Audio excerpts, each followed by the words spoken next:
আসসালামু আলাইকুম বন্ধুরা, আজকে আমি চিকেন মোমো তৈরি করব। এখানে 200 গ্রাম মাংস আছে। মাংসগুলোকে আগে আমি কিমা করে নেব।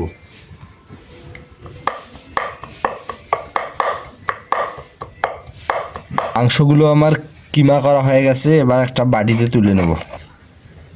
দিয়ে দিব পেঁয়াজ কুচি,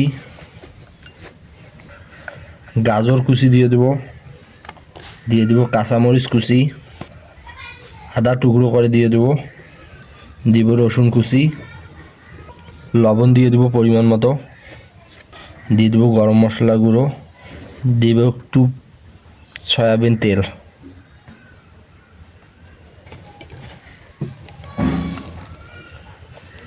এবার মাংসের কিমাটার সাথে ভালোভাবে মেখে নেব। একটা বাটিতে নিয়েছি 1 কাপ ময়দা, দিব হাফ চা চামচ লবণ, তেল দিয়ে দিব, ভালোভাবে মেখে নেব। তেলের সাথে ময়দাটা আমি ভালো করে মেখে নিয়েছি। আমার ময়দাটা ময়ান দেওয়া হয়ে গেছে। এবার অল্প অল্প করে পানি দিয়ে একটা ডো তৈরি করে নেব। খামিটা আমার রেডি হয়ে গেছে, এবার এটাকে রেস্টে রেখে দিব। এদিকে আমি কিমাটা রান্না করে নেব। কড়াই গরম হয়ে গেছে, এবার মাংসের কিমাগুলো দিয়ে দেবো।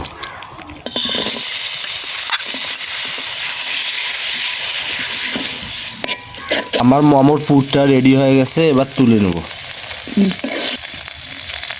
খামিটাকে আমি এখন বেলে নেব, রুটির মতো করে বেলে নেব। বেলা হয়ে গেছে, এবার একটা গ্লাসের সাহায্যে কেটে নেব।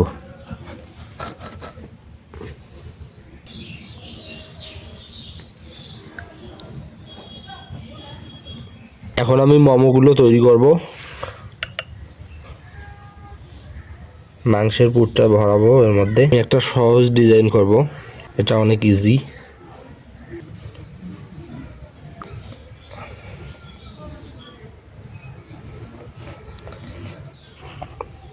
আমি সহজ আকারে 2টি ডিজাইন ভাবে তৈরি করেছি। এটা ইজিলি অনেক সহজ, যে কেউ এটা এভাবে তৈরি করতে পারবে অনায়াসে।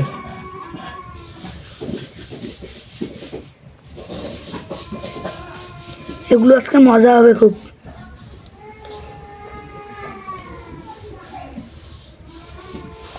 সরিষার তেল দিয়ে দেবো, রসুন কুচি, রসুনগুলো ভাজা হয়ে গেছে। এবার দিয়ে দেবো টুকরো করে রাখা টমেটো, দিয়ে দিব পরিমাণ মতো একটু লবণ, দিয়ে দিব গরম মশলা গুঁড়ো,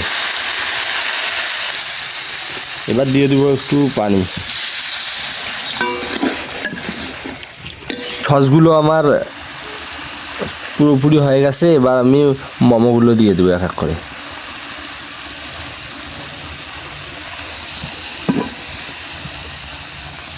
এবার একটু পানি দিয়ে দেবো।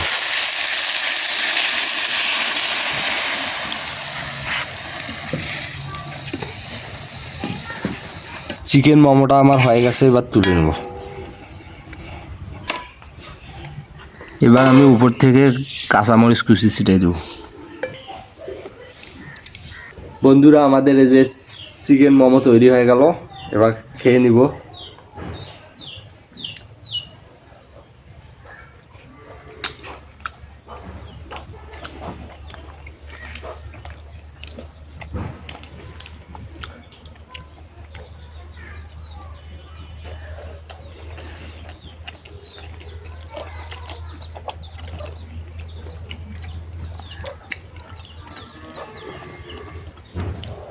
অনেক সুন্দর হয়েছে। কেমন লাগলো ভিডিওটা অবশ্যই কমেন্ট করে জানাবেন। পরবর্তী নতুন নতুন ভিডিও পেতে অবশ্যই আমাদের পাশে থাকবেন, সাথে থাকবেন। সবাই ভালো থাকবেন। ধন্যবাদ সবাইকে।